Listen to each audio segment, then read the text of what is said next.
Hey everyone, May here from my Succulent collection. Welcome to the third episode of the Monday Maintenance series. So today we are going to be looking at the Corpuscularia Lehmanii, which is also called or also known as the ice plant.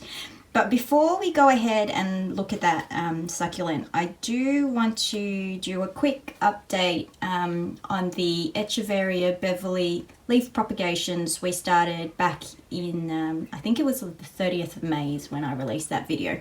So it's been about 12 weeks. Helen Redmayne wanted or followed up on an update, so thank you very much for reminding me because to be honest I did forget. I'm just going to bring the camera in so I can show you what they look like right now. So when we moved house, I lost a few leaves from the cell tray that I initially started these Echeveria Beverleys in. Here they are over here on the right side. On the left side, I really don't remember. I think they look like Echeveria Debbies and maybe some Bella Rouges over here. But these are the Echeveria Beverleys that we started 12 weeks ago. They were in cell trays, but during our move from the old house to the new house, everything kind of went topsy-turvy, and I decided to plant the ones that I could find in a bamboo box. It's a little bit more secure, and it was also so that I could keep these guys inside, because initially I kept them in a small greenhouse outside, but I lost like I think 4 or 6 because it was still getting affected by the morning dew. So I decided to bring them inside, and here they are. Now I've wriggled a few of them, and some of them are really in the soil, so I'm not going to pull the ones that I can't pull out. I think the ones at the front are the ones I can pull out. So here they are. Let's just refocus it. So pups have developed, roots have definitely developed. I think the ones at the front are the ones that I've constantly checked, I guess. So there they are. And the ones in the middle, I haven't pulled any of the ones in the middle out because I can feel them holding onto the soil, so their root development must be pretty big. Let's see, yeah, that one's in there and that one's in there. Oh, that one's not. So there's definitely a lot of root growth, and pups have definitely started to develop. They're going to, the pups, because the tips are in the soil, the pups are going to look white, no color, because they're not exposed or can't reach any sunlight. So I'll just take this one out. This one is holding on.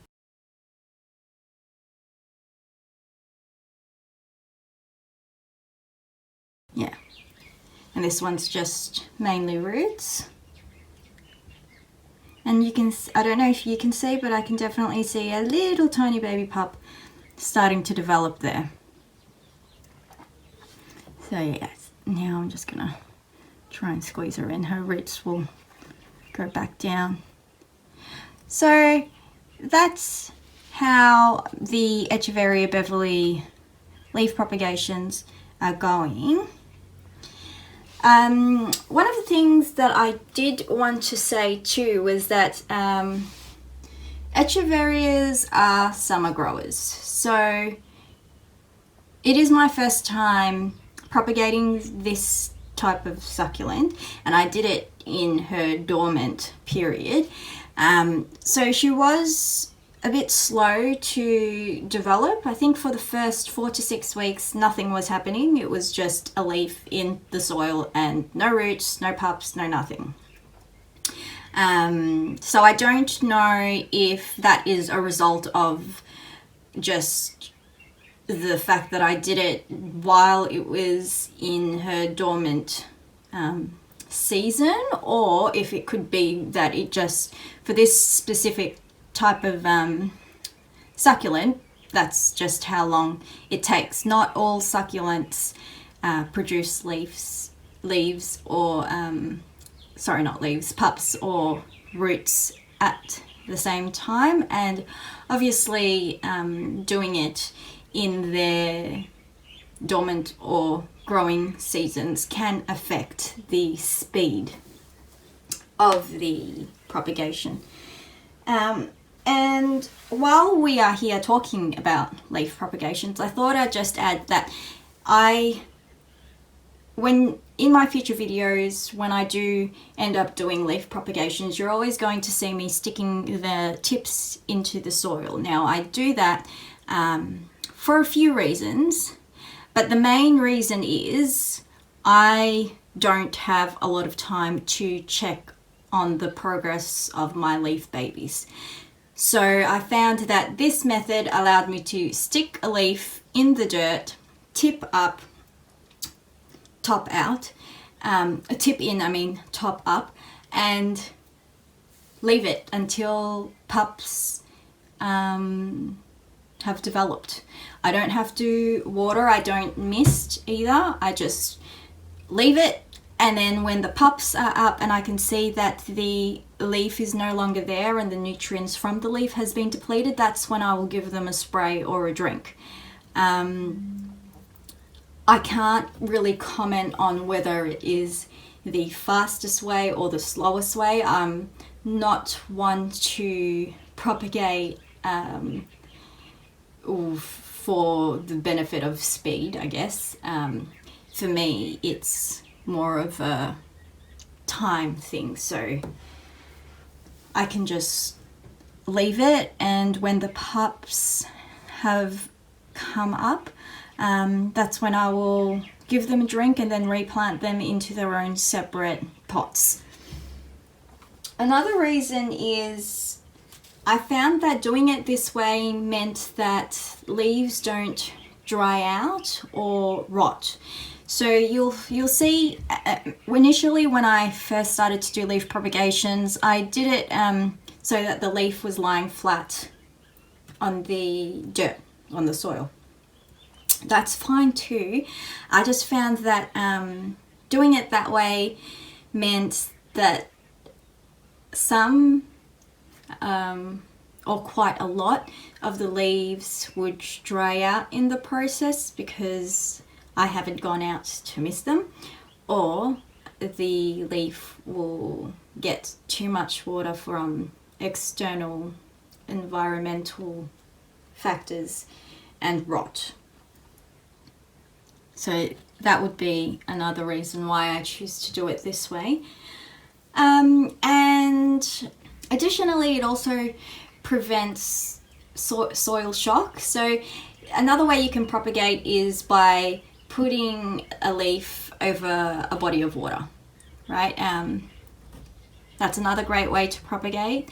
But again, it means that when it's developed the roots, you then have to repot it into some soil so that it can re-establish in the soil, and then wait for it to get bigger, and then you're repotting it again. I just don't like all of the additional steps when it comes to leaf props. I just kind of want to put the leaf in, let it do its thing. I don't want to have to be watering or checking them every, week or two.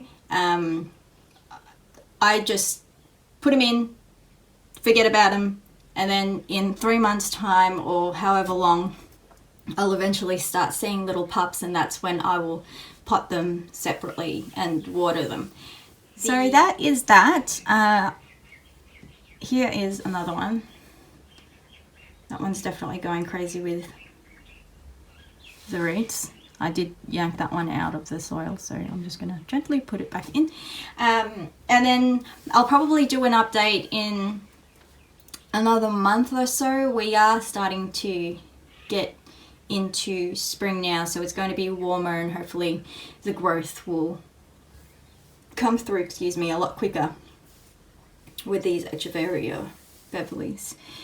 But yes, that is that, and let's go and have a look at the ice plant. So here are the Corpuscularia Lehmanii succulents, also known as the ice plants. Now these guys are not in the best condition.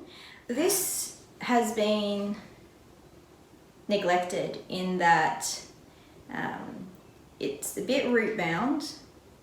It hasn't been fertilized for a while, and it's been living in this pot for probably about 2 years. I got this back in, I think, 2018, towards the end of 2018. So it's actually gone through a bit of hail damage. I've forgotten about it. It's been left in this pot. It hasn't been fed. I haven't given it a fertilizer boost in that time. So we are going to look at repotting this one and giving it a feed, because it's started to go yellow. So usually when it comes to succulents, if you notice that the lower leaves have started to go yellow and mushy, that's a result of overwatering. But sometimes if you notice that the whole plant has started to go yellow, I've noticed it with some of my sedum burritos as well. That would be a result of hardly any nutrients left in the soil for its roots to pull from. And additionally, it could be that it's bed bound. And that would explain it for this one, because I know for sure that that hasn't been repotted since I got her. So we'll look at that soon. Now this is the colour that it should be. It's like a nice deep green. But this plant looks the way that it does. It's half broken because last year in summer I found 2 redbacks living in there and I sprayed the hell out of it. So that is why it looks like that, and it's also got weeds growing in there. I'm wearing gloves in case there are still spiders. There was an egg sac living in there as well, so I don't know if it's got baby spiders, and hopefully we don't see a redback, because they are not very nice spiders to get bitten by. Okay, and this is a little pot of cuttings that I've just stuck in water, because when you don't water the ice plant, or when it's thirsty, it does crinkle and shrivels up. You do have to water these guys a little bit more frequently than your other succulents. They will tell you when they're thirsty by crinkling, the crinkles on their leaves. See? That one's probably just dead, but yeah, this one's starting to shrivel up. So it means that the plant is pulling the nutrients from its leaves, which is why it's starting to crinkle. So yes, so the cuttings in this pot was half that was in this pot, but I removed them probably, I don't know, maybe 3 months ago before we moved here, and just stuck them in little pots because they were all starting to shrivel up, maybe because of the insect spray that I sprayed it with to get rid of the redback. But today I just wanted to look at repotting these guys because the roots have definitely developed. The water is not very nice. But we'll repot these guys, get them into soil so they can establish, and I want to take the remnants of this plant and pot it up nicely as well. Now these 2 pots were left out in the rain, So depending on how wet the soil is, we may just be removing it from the pots today, because I do like to repot when the soil in the pot is dry, so that I'm not damaging the roots. Their root system is already established, so I don't want to take away too much of the root development that way. I really want the plant to focus on producing more foliage rather than having to reconstruct the roots that I've damaged underneath. I'll start with the cuttings first, because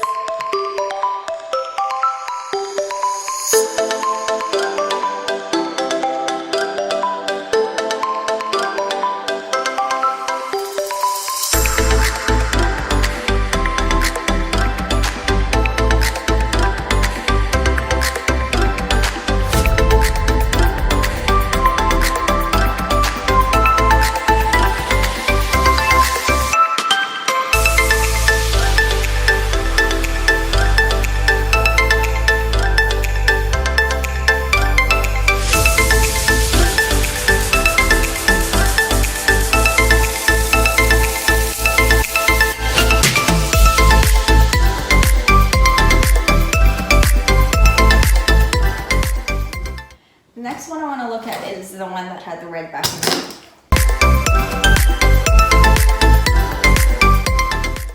And again, if I pull it out and it's very wet, then I'm gonna not pot it up in this video. What I'll do is let it dry up.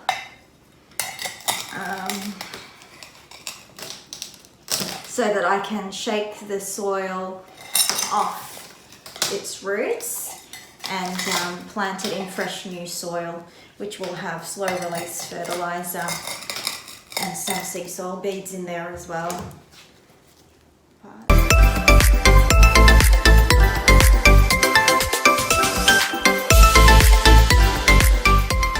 You can see that mold has started to develop in the soil as well, so I don't want to repot it like this. And I won't be able to shake the soil off its roots because it's wet, so I'm going to have to let this one dry out and do it off camera.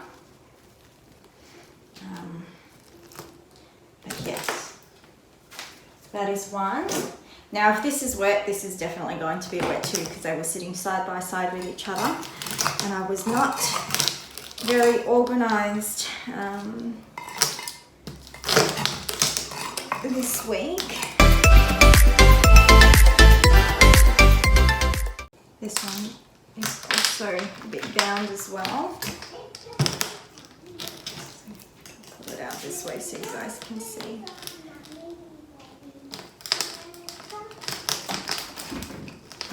There we go. Hi! Did you bolt the door? I did, because I'm just doing a video. And I could hear you talking away out there, so I thought I'll just close the door. So here it is. This one doesn't have any mold, so that is good. But again, the soil is very wet. If I try and shake any of that soil off, it's just going to take some of the new roots with it. And you can see that there are definitely a lot of new roots starting to get through, that have started to grow, I mean. And I definitely want to do it for this one because, as you can see, it is nutrients depleted and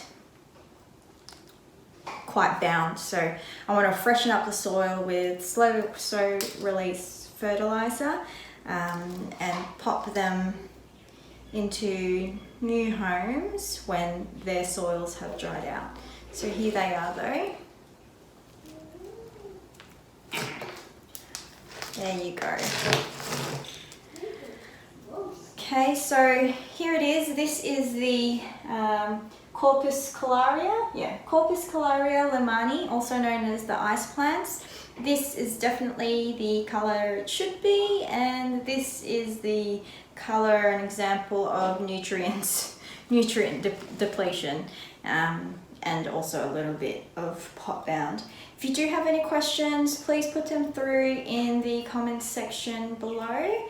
And until next time, stay safe, stay warm.